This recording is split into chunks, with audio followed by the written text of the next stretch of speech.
what do you want your legacy to be when you leave like this earth? My mindset is always like, I'm thinking about past me. I'm thinking about people who, when I'm gone. I tell you all the time, I was never perfect. And sometimes in life, you don't really get a second chance. Sometimes in life, you don't really get to make a mistake and be able to bounce back from it. My oldest brother, he married his high school sweetheart. My second oldest brother, he met his wife a little later, but seeing that, it was kind of like, well, dang, what's my story gonna be? Like, I knew from a very young age, I want to be a mom, I want to be a wife. I feel like although that's something that I've been preparing for, now that we're in it, it's like.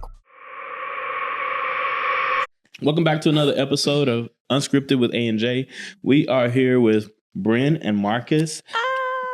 Oh, and don't forget my lovely wife, the Dr. Anja Rashida Clemens Williams. Yes, ma'am. Last time we had a podcast episode, which was probably like a year ago or 6 months, 7 months ago. It's been a minute. It's been a minute. In the room with the doc.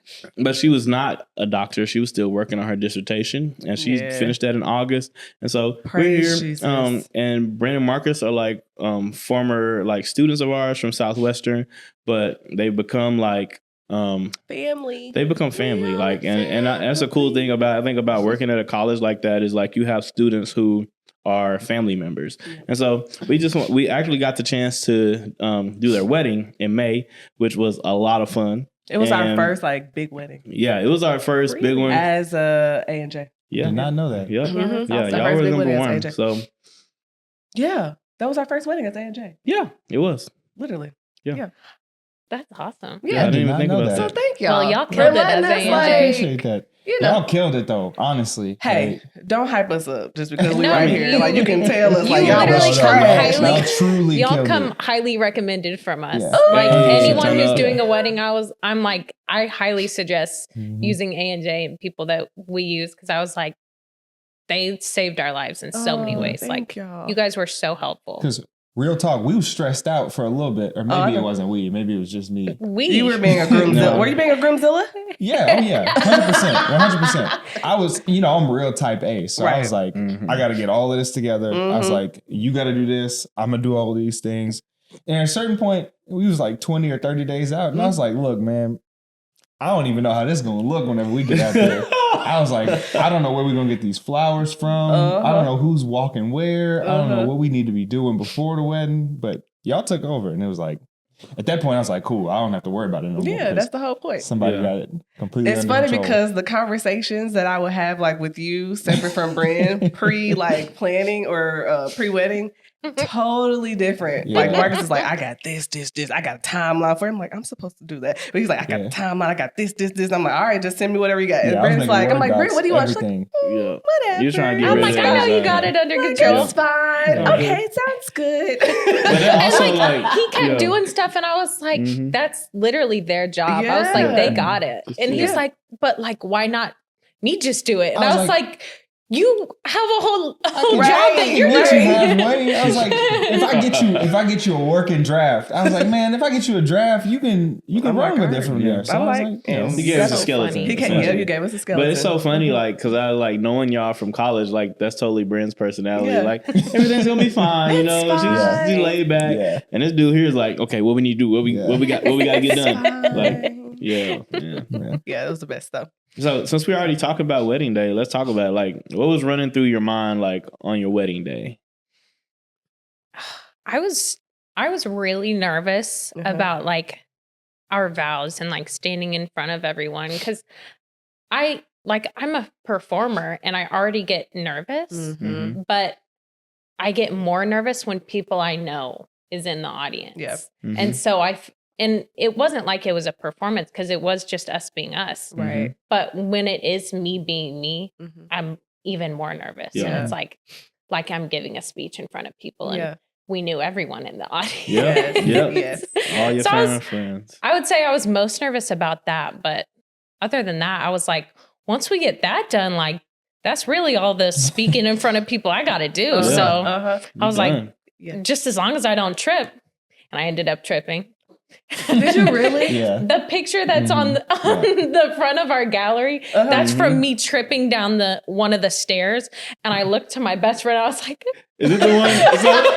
I'm not gonna lie. Normally, I would cut those photos, but I thought y'all thought you was no, funny. I loved it. I had to like kind of save her a little bit. Like I had to pull a little bit. I It didn't remember help. that. For context, we did the lavender toss, which is supposed to be a friendly, lifted toss. And his friends were It was of probably belly. like, But my friends took the bags of lavender and they're like, oh, this is a great opportunity to throw these as aggressively as possible at Marcus. So I got people pelting me in the back of my head with the lavender and stuff. And it doesn't help that she's getting like the second hand of that. And it's getting in my eyes. Yeah, it was great because it smelled amazing. And it was so nice. But it did. yeah. But and the pictures look lovely. It did. Yeah. And I looked to my best friend because I've grown up with her through high school and stuff. And we have all these memories of us like tripping downstairs and stuff like that because we're just clumsy. We're clumsy little And like boys. we will go downstairs and she and I will look at each other and be like, don't trip. And you trip. Yeah, I literally tripped down the stairs and I was like, well. Did she say that to you though? She said in my mind, I was like, don't trip. And boom, it happened. She spoke in Luckily, you didn't go tumbling down the stairs. Right. Yeah, that I knew he would catch That me. would have been bad. That would've been I was prepared though. Yeah. Because we were going kind of fast. I realized that. I was like, we're moving a little quick. Yeah. For me though, it felt like I was geeked up like I was about to play a football game, man. The whole day. Game day. I remember the night before we went out and like did, just a little outing. We went and played putt-putt and mini golf. But I remember getting back that night and I was alone for like maybe 3 minutes. And then one of my homeboys, Brennan, came in and he was like, yo, is it cool if I crash here? I was like, sure, man, sure. So he comes in, he's sleeping on the couch in the other room, the suite. And I'm in bed at like 1:30 and I'm about to go to sleep and I'm like, dang, I ain't read my vows yet. So I get on my phone and I'm like, I remembered I've been working on them for like a year. Since I proposed, I started working on vows. So like every time that I think of like a quote or a bar, I was like, that'd be good in there. Yeah. That'd be good. I'd write it down in my notes. So I had like 30 or 40 one-liners in there. So at that point I was like, okay, I can, figure it out. Yeah. So I sat down, I grabbed the hotel's paper, like from the notepad. I wrote my vows on there. I messed up twice, so I had to start over. And I wrote it on the paper. And I was like, that's going to be it. That's how it's going to work. That's it. It's still in the pocket of my tux. Both of ours are. And you got to tell them what you did before you came into the hotel. When? The night when before? y'all were coming back from going out. What did I do? You don't remember what I did. Uh-oh. He called me and I'm laying in Oh, bed. I do remember that. Yeah. I was walking back. I guess I was by myself for whatever No, reason. you were with your friends. Yeah. I knew where her hotel room was. Uh-huh. Have y'all seen that Drake music video where he's throwing the rocks at the girl's window trying to get her attention? To come inside? I was trying to find a rock, but all of them were too big. I didn't want to break a window. That's wild. So I was like standing at the bottom of the hill, and I called her and I was like, yo, come on the balcony real quick. And I'm screaming up from the street, confessing my love to her from the balcony. And I was like, yeah, that was a cool little moment. That would have been I great. didn't even plan it though. It's just something that just kind of came to my mind. That would have been some awesome video content right It there. was funny. Man. no, that I was think my a sister private got it. moment But they it's- did. Hey, look, the videographer and photographer in me is like, oh man. He thinks that would've everything been is a moment My to capture. sister No, definitely everything is got a a moment to video of it capture.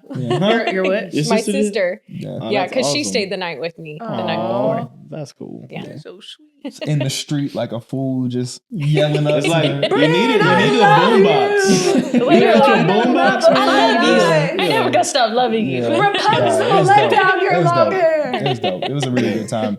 And the whole day kind of felt, it's like I compare it to playing football because it's like whenever you play a game and you know that you've done everything that you can to be prepared, Yeah. it felt like I was at peace with the decisions that I had made, Yeah. Mm-hmm. the mistakes that I had made, Yeah. Mm-hmm. and it felt like we had kind of just offered up like our rawest selves to each other. Yeah. Just Yeah. we knew everything. We were on the same page, and we had finally like aligned in a way. Right. So it was like we were starting the next phase of our journey together. Yeah. And that was really cool. It made it to where I didn't feel like I was stressed out. I didn't feel like I was missing anything or like I wasn't prepared. It felt like this was exactly where I was supposed to be. Yeah. And it felt like I was kind of following the Lord's path for me. And that was what meant the most to me that day. right. So, but it was an emotional day. It was emotional. It all was, day. it was so I was emotional. crying. I was crying watching my groomsman walk down the aisle before she even got yeah, we know. Yeah. Yeah. We know. Yeah, but I only know because I saw the footage. I told him, if you're not crying when I come down the aisle. But I told her beforehand, I was like, you got to set the stage. If you want me to get emotional, you have to set the stage. Yeah. So she started that from the morning. The morning of, she recorded a song, one of our favorite songs, Yeba's Heartbreak by Drake. Yeah. And she sung the whole thing. And she gave me something that I just had never expected. It was a locket and then my grandma's picture in it. And she was like, your grandma's not here in person, but she's going to be with you on wedding day. So whenever I was standing at the aisle, waiting on her to come in, I remember I grabbed the locket and I held it in my hand because I knew this was such a really big moment. Yeah. Not just for us, but like my grandma was one of the biggest influences in my life. So being able to say that she was there meant a lot. So she did a really good job of setting the stage. And it was emotional from the moment I woke up. I was crying in bed.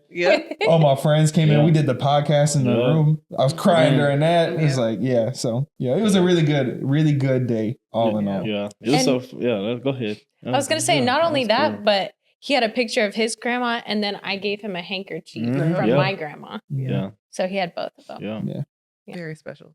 That's so cute. Brynn, I feel like you did like some like personal touches like things that you were creating. Can you talk a little bit about that? Yeah. That was pretty cool, well, the song that I recorded was also thanks to them. Yeah, I don't know if you knew that. No, I didn't. But like from the beginning of them helping us, I was like, I need y'all's help with this. I got to figure out how to do this and what to do. And so I always knew that I wanted to do that song for him because anytime we would hear it, he was like, I always think of you whenever you're walking down the aisle, like hearing this song. Yeah. So I was like, man, I got to figure out how to get that song. And he was, because I would always sing it and he would always be tearing up in the car while I'm singing it and stuff. So I was like, man, I got to figure out how to get that in there. And it's like the lyrics of the song are like, you may not know where you're going, but I do. And for all the times that you weren't chosen, I'll make it up to you.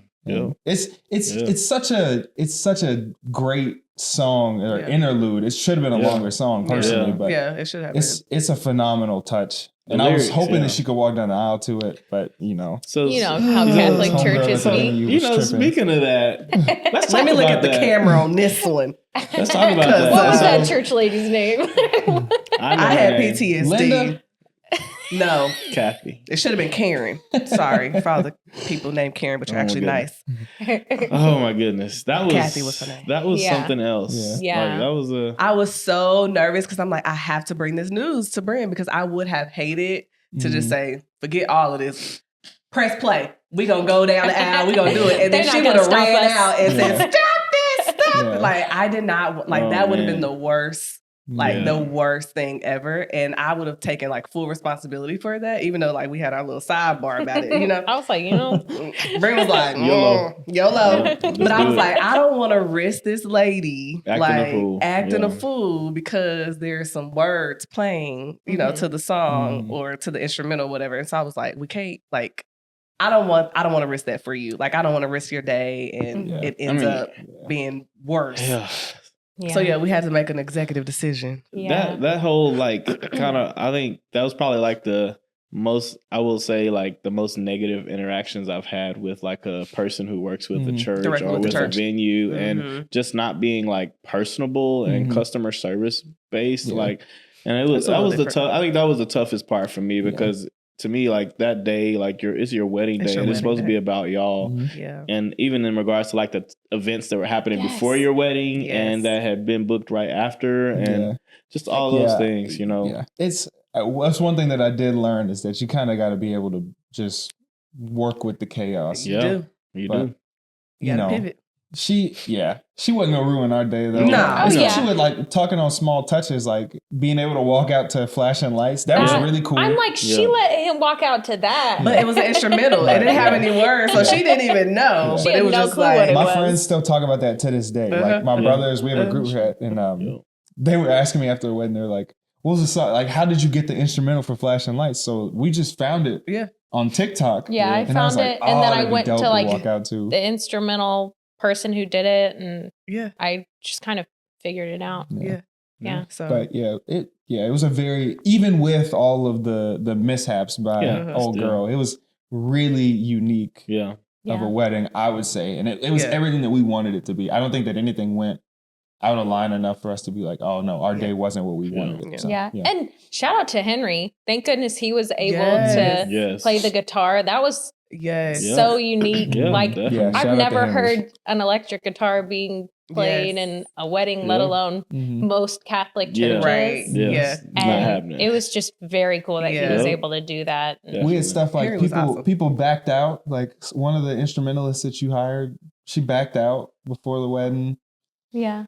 But, and then I hired a girl from my hometown that I grew up with to sing, and she was luckily able to make her trip from Branson to come in and sing, which is great. Cool. And my hometown pianist came all the way, and it was great. I think that shows like the power of relationship, and, and also speaks volumes to like who you guys are as people, because people rock with y'all. Like, and I think that's a like. Thinking back to your like ceremony, like seeing all the people who were there, but all the smiling faces and people mixed in, and it's like, oh, college friends, high school friends, family, and it was really cool to see that.